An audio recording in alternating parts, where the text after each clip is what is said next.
The RX-7 is finished, it works, so it's time to take it for a drive. Now this is your very last chance to get your hands on one of our limited time only autograph posters. These will be turned off in a couple of days and then they will never be back again. We will autograph your order, we will ship it from right here in Sydney, Australia and send it to your door anywhere in the world. It directly goes to supporting the show and we very much appreciate it. So grab yours now, there's a link below and there's a link popping down. And today, we thought we'd just do something a little bit chill. No fancy tricks, just RX-7s. It wouldn't be the first RX-7 that's ever gone to go and pick up this delicious item of food that we're going to go get ourselves today. So let's go. Let's hit the streets of Sydney, people, where the traffic is terrible, but the food is delicious.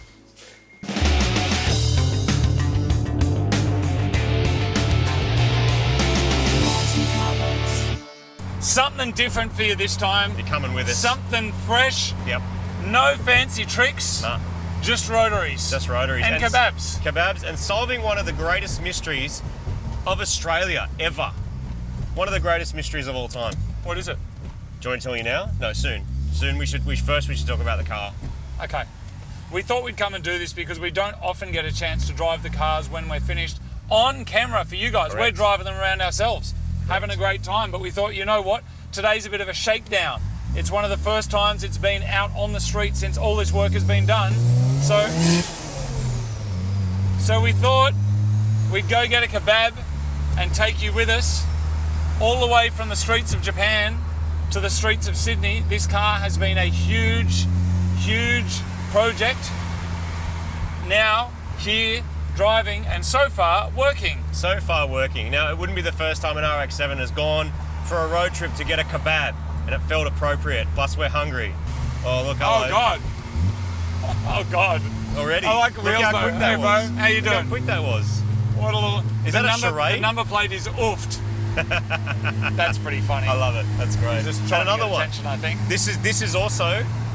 This one is of the problems of this car, though, This isn't is it? one of the problems of this car. It is that anywhere you go, you will stop traffic. Yes. And by stop traffic, when traffic's moving, that kind of means they move next to you and you can't get it. You can't get away. And I know the other day when we were driving this back, everywhere you drive, there's people pulling in front, taking photos. Some people that obviously know the show or recognise us, but also other people that are just seeing a mad car.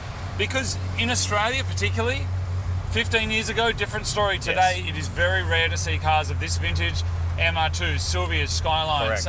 You just don't see them on the road anymore. Not being dailied. I mean, you see Subarus a bit more because I think people blend that into their, well, it's a practical car and I can still drive it to work, therefore they unlock that, but there is nothing practical about driving an FD-RX-7 to work. Yes. Anymore. Once upon a time it might have made sense, but it's also cool because, I mean, that's also what a lot of people like about cars, right? Like, they have that reaction and it's like, oh, this is cool, and people are really into it. Yeah. But I kept wondering why the traffic was always going so slow. I wonder if that's a phenomenon of all sorts of like cool cars. Maybe, it but definitely happens. I think what's interesting about that is that you could do that with a Pagani. Yeah. You could also do it with an old Mini. Yep. But as much as I like kind of Golfs and RS3s and, you know, even those little Mercedes, little, what are they called? A45 S or whatever. Yep. No one gives a shit about any of those cars. Like, they just don't. Like, they just don't care. The person inside the car getting a back massage probably likes it. If your car has that feature, but it's kind of, this is as far from a white Tesla as you can get, isn't it? That is absolutely the case. And in terms of what it's like to drive, it is absolutely a completely different world from a piston engine in terms of what it feels like under your right foot. But as always, like this car always has been, the shifter's so nice, the clutch is nice, the electronic throttle works great. Like, it's absolutely fixed all that stuff. And unlike before, when you actually get up it will go. Yeah, not that we get much of a chance to demonstrate that in Sydney traffic, because it is just busy in Sydney all the time. But hopefully up here it'll open up a little bit and we'll get to actually take you to cook some chooks. Does it feel much different to how the experience was in Japan? It's better. It's better in that by opening up the exhaust and intake and adding a bit of noise. Before it was a little hard to drive because you couldn't hear anything. Yes. And now you can very much balance the revs and the clutch, and like these things, they don't have much torque real low. Like, you've got to let them rev. Yeah. That's already $3,000 in first gear. Just like normally you'd shift a piston car there, but here you're better off just waiting a bit. $4,000 there. Yes. You know what I'm saying? Okay. Yeah. It's just nicer to drive, but you have to shift the way you think about the revs. And what does that sound like when you give it a little bit, Martin? Like, Just what kind of noises up, does it make? spools up, and away it goes.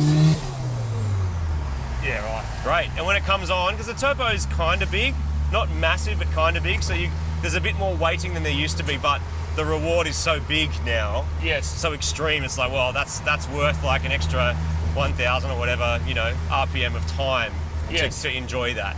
So whereas like VTEC, you've got to wait a very long time for nothing to happen. For this, you wait a shorter amount of time, but then something good actually does happen. Correct. Exactly okay. right. Well, that kind of makes it all worth it, doesn't it? Exactly right. Oh, I'm through the tunnel as well.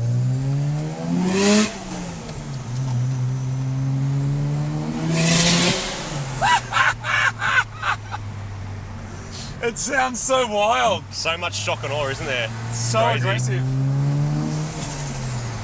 It's really nice. Like the big turbo thing, like the spool, like the sound of it and the noise and the whistle when it comes on, and then as soon as it comes on boost, it's like it's party time. And this chassis can handle it because one of the best JDM cars of all time, like actually built for it, built for power. Martin, speaking of best JDM cars of all time, right now, would you rather be in this or that Honda Civic? This. Let's add Europe to the mix. This or that Porsche? This. Still? Boxster. A Boxster. That's a Boxster. Yeah. Now, I guess the thing, what about this or that Impreza there? No, not Impreza. What about this or the Kia Seltos? Dude, it's pretty much this. Or because dude, this what about that? Is that an S3 next to us, an Audi S3? Yeah, kind of cool. Still going to be in this. Hey, though, this, because inarguably this is like one of the JDM heroes. You and I can agree on that. This is one of the JDM heroes. R32 GTR. Yes, agreed. Yep. What else? Nissan Silvia. Silvia, yeah.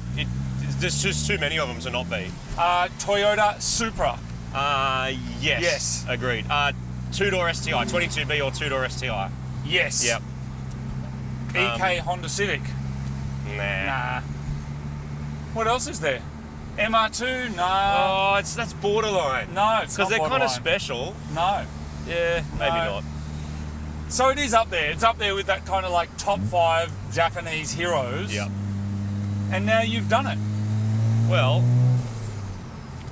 brought it back to life anyway, because it never, one of those cars that was like so close but never quite did it. Now it's got the power. Yes. And there's still more things to do. There's suspension work to do and, fixing some fuel system stuff. But in terms of getting it back on the road, making it drive, getting the smile back, makes me smile anyway. Well, just the sound of it is funny. It really does come on, doesn't it? Like it's got a pretty fun power band. So what's next for you then? Well, I decided to do something that I've been wanting to do for a long, long time, Martin. Yep. So next car that I'm starting that we're going to see on this channel, I haven't bought it yet, but I'm about to. Yeah. But not Japanese. Yeah. Not American. Yeah. Go on, give it a go. Pretty cool. And not European, Martin. Oh. No, don't say a word, Martin. Just, that's the next video out. Okay. It's going to be great. Very good. I'm pretty excited about that. Almost as excited as I am for this kebab. If you want to sum up your whole journey from Japan to now, all of the work, now the first drive, how would you sum it up? I'd just say worth it. Like worth it, because we drove it across Japan. Now we're here at home getting kebabs, but the thing works. We've got all this new tech on it to make it work properly and make it better than it was ever going to be. So yeah, just worth it, man. Just a really cool thing. You prefer this car to your yellow Honda Civic, right? Yeah. Well, the yellow Honda Civic also. There was a little moment of hesitation there, Martin. Just a touch. Well, this is rear-wheel drive and Yes. rotary and a bit more unique. You know what I mean? Yes.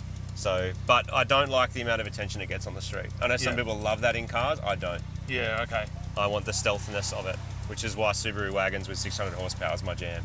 Yeah. I don't know if you can be stealthy in a rotary anymore. No way. Because it's just old cars are quite rare these days, and so everyone wants to look at them. Because the alternative is that it's a white Tesla. Correct. Far out. And this is the noise that it makes. Like, it's also the noise it makes. It's the theatre, it's the sounds, it's the blow-off valves and the gates and all that sort of stuff. Like, all those noises. It attracts way more attention than just your average Honda Civic. Yeah. But, Honda Civic is a good car to daily around, I reckon. Sydney's like really busy these days, isn't it? Like, it just feels like it's getting busier all the time. And that's the other thing that we forget is that in the heydays, for us anyway, call it late 90s, early 2000s, or around that time driving cars, there was less hecticness on the street. Correct. Like, there just was. There was less cars. Less density. less people, and so there was just a little bit more room to play and kind of go and drive and enjoy your car. Absolutely. Right now, having a car for a lot of people is, for younger people, they don't even want one. They're like, I'm just going to get an Uber or rent something, you know? I find that weird. Well, the option now is, you pay $10 to get driven a couple of Ks up the road to the train station. Yeah. That wasn't an option necessarily for us at all, and taxis and all that sort of stuff were expensive, and cars were just like a requirement really to get anywhere. I mean, growing up in the suburbs, it's probably the same in lots of countries, but absolutely that's the way it's gone. All right. Okay, so do you want to hear what my mystery is? One of the great mysteries of all time? One of them, yeah. I want to know why kebab shop chips, by far, are the tastiest chips that you can ever eat. And by chips, for anyone who's not in Australia, I mean fries for anybody else who's out there. Hey, the old turbo timer still works. Oh, that's cool. So it's sitting there, like the ignition's off.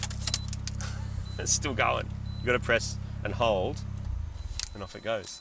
How are we going to find out why the chips are the best, Martin? We're going to ask. Who are we going to ask? The kebab shop.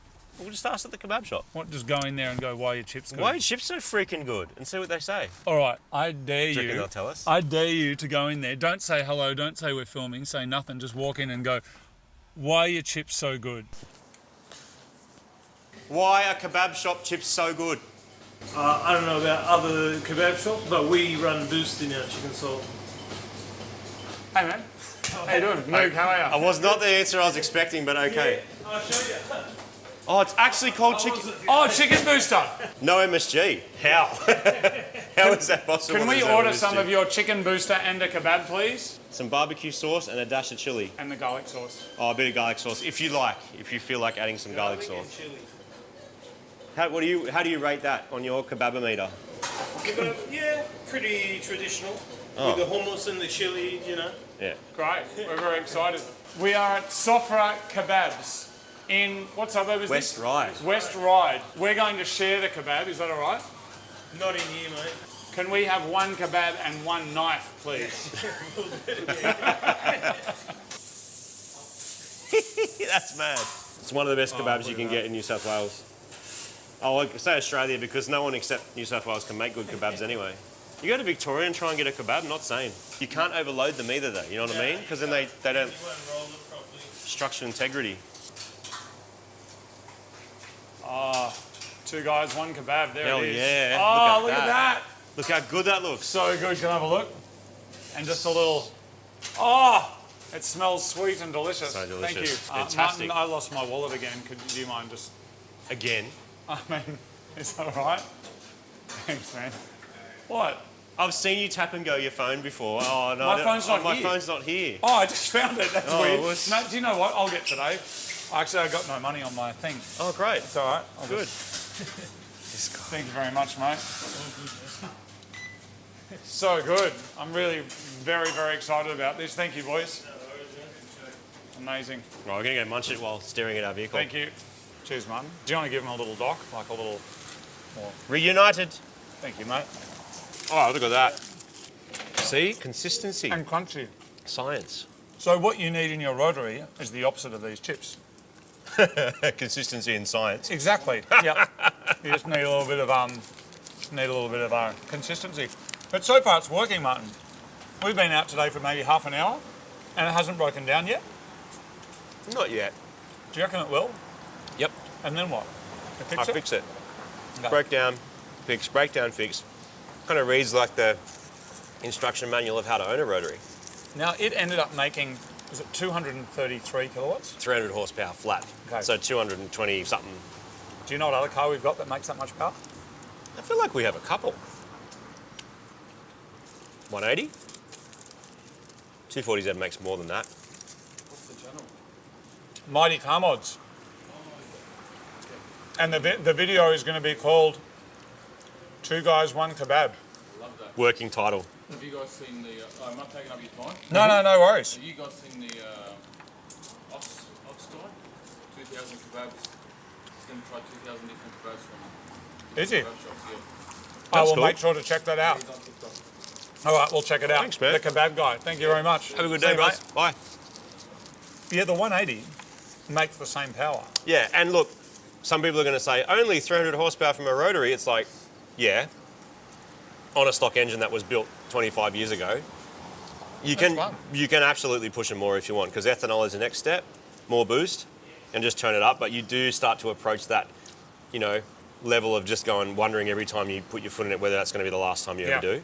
So I kind of prefer to leave it at a place, especially when your tuner's like, yeah, that's respectable. When your tuner says that, I reckon that's where you should consider stopping at least until you fix any other little niggly things, which is not unusual for a car this age either. So fuel system revision, but when I change the fuel system, it'd probably need a retune anyway. So at that point I can go, what's the scope? How's it looking? How are the numbers looking? Do we push it or not? So again, science, like it's having 2 goes at it, and yes, dyno time costs money and stuff, but those 2 goes could potentially mean being able to drive it for the next 2 years or it being parked up for the next 2 years while you're fixing it. But you were saying, you reckon that even though it makes the same power, you reckon it'll thrash my 180. Why's that? Because you're Power wrong. band? How long it makes the power for? You know what I mean? No? No, I don't know what you mean. Well, Like, sometimes I agree with you, but I think the 180 will kill it. oh, I honestly do. I mean, you're going way back to like JDM culture from the beginning, aren't you? Because a 180 and an RX-7 up the Turgay thing, drifting and stuff. But in those days, they probably made 150 kilowatts. Now they all make 200, 250. Yeah. With the same engines because the fuel's got better and the management's got better. The blocks are the same. Their turbos have gotten better. That's kind of what we got to with this. Like, everything's just better, all the equipment that's on it. But So- you honestly think it's going to be faster than 180?